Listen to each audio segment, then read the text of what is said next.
बेड़ियाँ, मैं सिर्फ आपकी पत्नी नहीं, किसी की बेटी भी हूँ। ये बात आप क्यों भूल जाते हैं? जिस तरह आपको आपके माता पिता की चिंता होती है, मुझे भी तो अपने माता पिता की फिक्र होती है। हाँ, वो बात अलग है कि आप मर्द हैं तो अपना फर्ज निभा लेते हैं। मैं बस अपनी फिक्र दिखा पाती हूँ। जिया अपने पति यश से बोल रही थी। यश बोले, तुम्हारी माँ की चिंता करने के लिए तुम्हारा भाई भी तो है। ये तुम क्यों भूल जाती हो? हर बात पर इतनी जल्दी क्यों परेशान हो जाती हो? तुम्हें पता है, माँ बाबूजी को भी अब तुम्हारी हर पल जरूरत है, तो उन्हें छोड़कर तुम कैसे जा सकती हो? वो बोली, मैं आपके माता पिता की सेवा में कोई कमी नहीं छोड़ती, पर मेरे बूढ़े माँ बाप का क्या? अगर मेरा भाई उनकी सेवा नहीं कर सकता तो क्या मैं अपने माँ बाप की देखभाल भी नहीं कर सकती? इतने कठोर भी मत बनिए।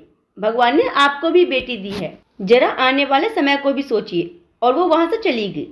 जिया के माता पिता बूढ़े हो चले थे और जिया के दो भाई जो आपस में ही संपत्ति को लेकर बस झगड़ते रहते थे और माता पिता के साथ दुर्व्यवहार करते थे। बेचारी माँ अपने मन का दर्द बस बेटी से बयां करती थी और यहाँ जिया का मन दुखता था और वो चाहकर भी कुछ नहीं कर पाती थी। जिया के दो बच्चे थे, दोनों बाहर पढ़ते थे, बहुत कम ही आना जाना होता था। उसके सास ससुर उसके साथ ही रहते थे। जिया ने एक दिन अपने पति से कहा, मैंने तय किया है कि माँ और पापा को मैं यही ले आऊंगी। इतना बड़ा घर है, माँ बाबूजी के साथ वो भी यही रहेंगे, दोनों को कंपनी भी मिलती रहेगी और मैं भी निश्चिंत रहूंगी। वो बोले, तुम समझ रही हो कि तुम क्या बोल रही हो? ये दोनों तो तुमसे संभलते नहीं और तुम उन लोगों को बुलाकर रिश्तों को उलझा रही हो और अपना बोझ बढ़ा रही हो। जिया बोली, माँ बाप किसी के लिए बोझ नहीं होते हैं और मैं आपके साथ रिश्ते में बंधी थी, किसी बेड़ियों में नहीं कि आपकी खुशी के लिए जीऊंगी और अपने हर रिश्ते को छोड़ दूंगी। जिया ये कहते हुए बिल्कुल भी घबरा नहीं रही थी और आत्मविश्वास भरे स्वर पूरे घर में गूंज रहे थे। अब आए दिन किसी न किसी बात पर दोनों की बहस होती रहती थी। बातों बातों में जिया ने अपनी बेटी से जो बाहर पढ़ती थी उसे सारी बातें बताई थी। बेटी ने अपने पिता को फोन किया और बोली, पापा, अगर माँ नाना नानी को अपने साथ रखना चाहती है तो क्या परेशानी है? जिस तरह से आप अपने माता पिता की देखभाल कर रहे हैं उसी तरह उन लोगों की भी कर लीजिएगा। कल को अगर मेरा पति मुझे आप लोगों की देखभाल करने से रोकेगा तो मुझे भी बहुत दुख होगा। शायद मैं भी ये बर्दाश्त नहीं कर पाऊंगी। आप समझदार हैं तो सारी बातों को समझ सकते हैं। उसके बाद यश 2 रातों तक अपनी बेटी की कही बातों को सोचता रहा। जब घर में कुछ बात होती है तो ऐसा नहीं है कि बाकी लोग इन बातों से अनजान होते हैं। जब सभी बातों का पता यश के पिता को चला तो उन्होंने कहा, बेटा, अगर कोई चारा ही नहीं है तो इसमें क्या किया जा सकता है? बहू का सारा ध्यान वही लगा रहेगा, जो स्वाभाविक है। तो क्या वो हमारी इस घर की या अपनी देखभाल कर पाएगी? यश की माँ बोली, हाय हाय, तो क्या वो अब अपनी बेटी की ससुराल में आकर रहेंगी?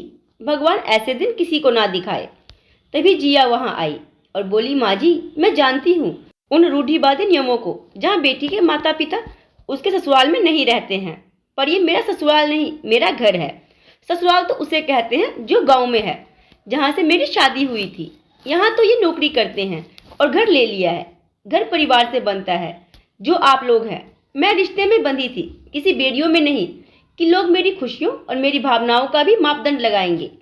भगवान ने आपको अच्छा बेटा दिया है, तभी आप ये बोल पा रही हैं। मेरी माँ को भी ईश्वर ने 2 बेटे दिए, परंतु वो तो माँ के दूध का कर्ज भी नहीं निभा पाए। इतना बोलकर वो रोने लगी।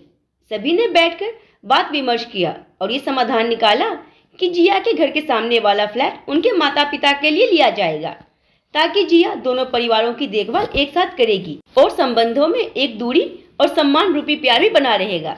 बेटी के माता पिता अपनी बेटी के घर जल्दी रहना नहीं चाहते हैं। बड़ी मुश्किल से माता पिता को मनाकर जिया अपने शहर में लेकर आई। पिता को पेंशन मिलता था तो वो किसी पर निर्भर नहीं थे, परंतु मन के दुख को वो किसी से बयां भी नहीं कर पाते थे। समाज की रूढ़िवादी बेड़ियों को तोड़कर एक पिता अपनी बेटी के पास रहने आए तो बेटी ने खुले दिल से उनका स्वागत किया और अपनी बेटी होने का फर्ज निभाया। लड़की जब शादी करके किसी परिवार में बनती है तो अपनी आज़ादी और अपने रिश्तों का सौदा नहीं करती, बल्कि रिश्तों को खुशियों की डोर में बांधती है, ना कि बेड़ियों में। उसके मन की भावनाओं को भी समझे और अपने माता पिता के जैसे ही अपनी पत्नी के माता पिता को भी समझे। इससे संबंधों में प्यार और समर्पण की भावना जागती है, जो हमारे समाज के लिए एक अच्छे उदाहरण को जागृत करती है। तो आज की कहानी के बारे में आप लोग अपने मुझे कमेंट में जरूर दें और कहानी पसंद आई हो तो वीडियो को लाइक, चैनल को सब्सक्राइब और वीडियो को शेयर करना ना